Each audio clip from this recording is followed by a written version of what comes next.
Hello, my name is Brianna Carr, and I will be presenting on fetal alcohol syndrome and the effects and potential treatments for this disorder. Fetal alcohol syndrome is a type of fetal alcohol spectrum disorder. Each category of fetal alcohol spectrum disorder has different phenotypes that become progressively worse based upon the amount of alcohol consumed at the time development was taking place. The most serious type is fetal alcohol syndrome, FAS, which describes children with physical, neurological, and cognitive impairments. The onset of fetal alcohol syndrome occurs at the time the mother drank during pregnancy, and it affects the brain region that was developing at the time of conception.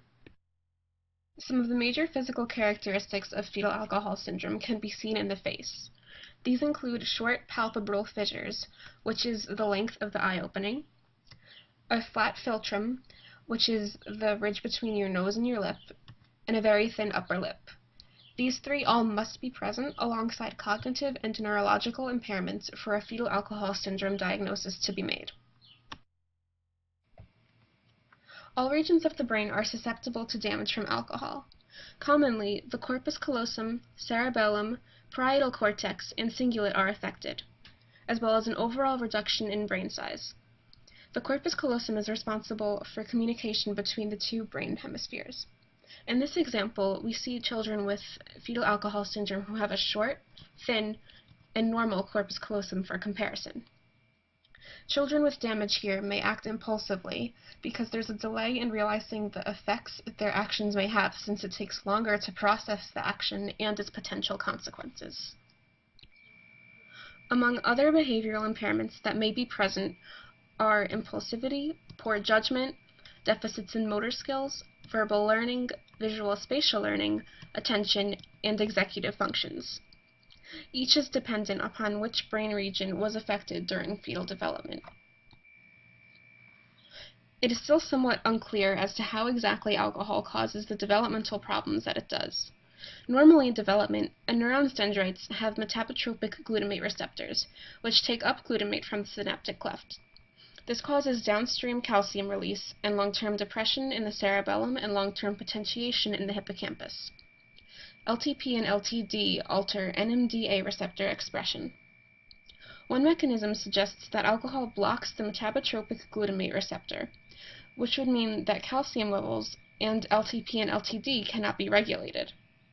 This would lead to no NMDA receptor regulation and improper synaptic formation so that the brain cannot effectively communicate with itself. One potential treatment recently proposed has been choline supplementation. However, this is relatively new and has limited supporting studies. Another suggested treatment with more support is increasing antioxidant intake. Alcohol can cause damaging reactive oxygen species, known as free radicals, to be released into the body. Antioxidants may help reduce the number of free radicals. However, neither of these are clinical recommendations, as there is no cure or treatment for fetal alcohol syndrome. Therapies such as early intervention are available for children with fetal alcohol syndrome, as these children do not meet their developmental milestones. Additionally, providing children with a less cognitively demanding environment may help the child adjust to situations better, as well as strong parental support may help the child become more successful.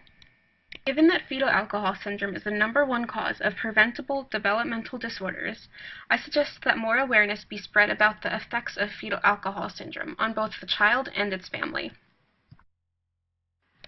Currently, only about half of U.S. states require that a warning label be placed on alcoholic beverages describing the detrimental effects of alcohol on a developing fetus.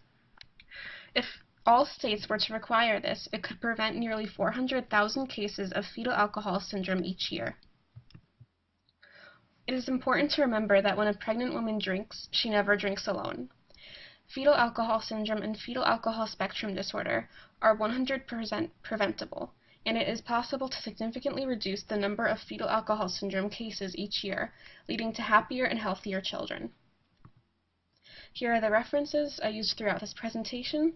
Thank you for listening.